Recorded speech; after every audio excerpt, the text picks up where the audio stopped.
Hello, welcome to another edition of On the Spot with My Astro Chris, and I am Chris Taylor of My Astro Chris, here with another On the Spot reading for you. So today we have a female, I believe she is in her mid-30s, and she had a couple of actually specific questions this time around. So instead of just looking at her chart in the normal typical fashion where I give a brief overview, I'm going to try to focus mostly just on these specific questions.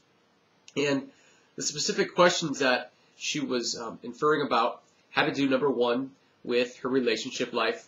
There was some mention of having some power struggles in a recent relationship in 2009, and then some questions regarding what 2010 looks like in that department.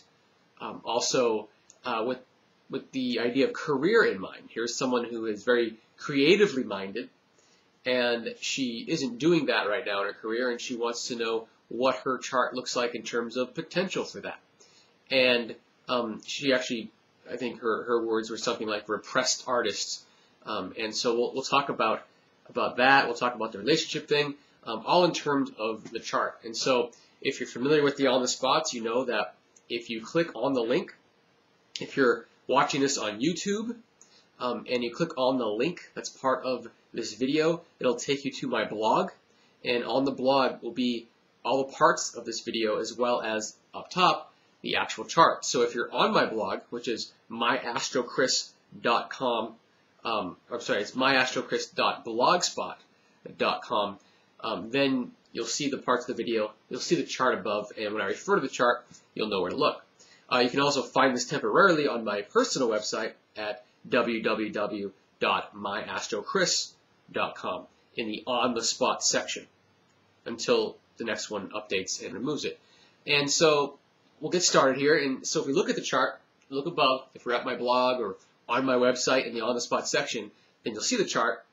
And what I'll first do is focus on the relationship kind of questions. So she had some concerns about having a power struggle kind of relationship in 2009 and wondering how things look in 2010. And so what I'm going to do first is just look at this chart overall in terms of her relationships and how she relates and things like that. And so one of the first things you look at here is the condition of the 7th house. The 7th house is all the way over to the right-hand side of the chart. Okay? And so that would be that side, my left, your right. Where that bold horizontal line, that's the horizon line, where that meets and where the 7th house starts. Okay? And so in this case, that 7th house starts in Scorpio, in the sign of Scorpio. And Scorpio is that sign of power and power struggles.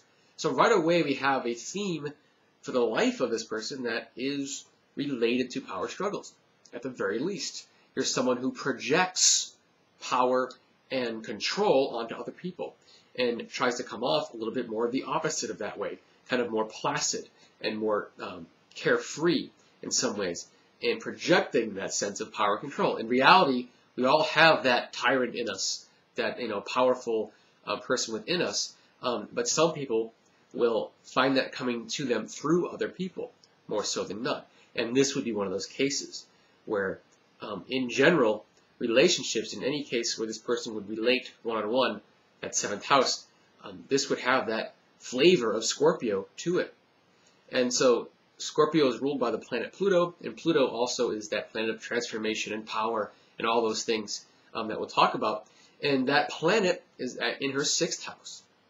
Okay, and so the 6th house, if you look just below the 7th house cusp up there, that relates to our service and what we do for a day-to-day on a day-to-day basis. Also, it's kind of the house of inequality. So if there is, some sense of inequality, it would show up here. And so with Pluto in the 6th house, it's from an esoteric perspective saying that in this life, there's a potential for gaining power in terms of what kind of service you can provide and in terms of where those lines are drawn in those unequal relationships. So making sure there's not too much, not becoming the slave or becoming the master. In other words, finding a true balance in that slave-master kind of relationship. And so she could often find herself in a situation where she feels enslaved or having to serve in a subservient kind of mode and not feeling satisfied with that. And an inner sense of, I need to be on my own and I need to be doing things my way. And so that can be frustrating until that awareness comes into her being. And so I can definitely see that in this chart, where she's someone that would experience these powerful inequalities in many different senses of the word, including in her career life, where possibly doing services that don't resonate quite well with who she is on the inside for the most part. And so that's just one little piece of what's going on here. Another pretty big piece of this, if you look in that 7th house, we see the sun there. That's that circle with the little circle inside of it. Where the sun is located in our chart, that's a place where we are really intending to experience some both sides of this dichotomy. And the 7th house is this house ideally of equality and balance. But in order to experience that, or to attain that, we have to experience the imbalances to get ourselves there. I myself also have the sun in the 7th house, and so I understand how this works.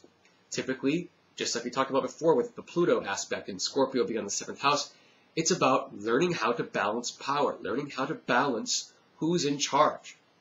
Always either finding people that we're with that we seem like we can dominate them, or the opposite. We feel very dominated by people. And it tends to never seem like it can fit in any balanced form. It's almost like we always have to take control, or we have to completely give up control.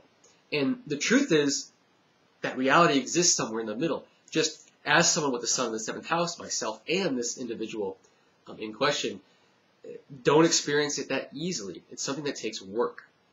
And so when it comes to actual relationships, one-on-one relationships, romantic relationships, etc., that lead to more serious things like marriage and things of that nature, it's always a challenge for people with the sun in the 7th house to really establish true equality.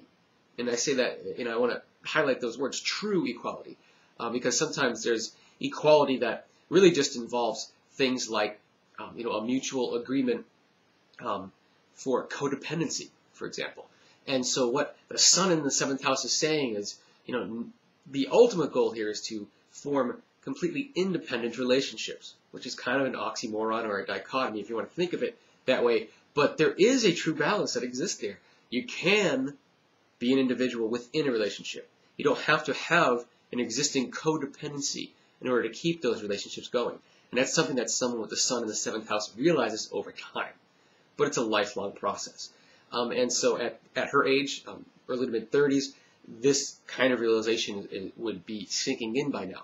And usually people with the sun in the 7th house marry a little bit later. Sometimes they marry very young because there is this intent to merge, this intent to balance and find an equal, really strong intent to do so. But more oftentimes than not, they'll have a difficult marriage or a divorce if they marry early. When waiting it out in this kind of a situation and really learning about the self and establishing the individuality, which is really what this is about, is establishing individuality first before being able to even have something to present in an equal relationship. That's really the intent of the sun in the 7th house. And so, as someone who isn't married yet, I would say, it's not necessarily a bad thing. That's probably a good thing. There's a lot of development that's occurred, a lot of sense of boundaries that have been created.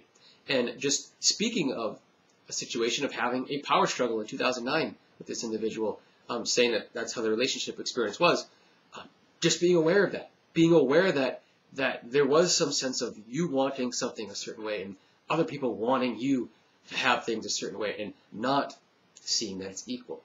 So recognition of the inequality is the first step toward gaining a sense of equality and gaining a sense of true independence within relationship.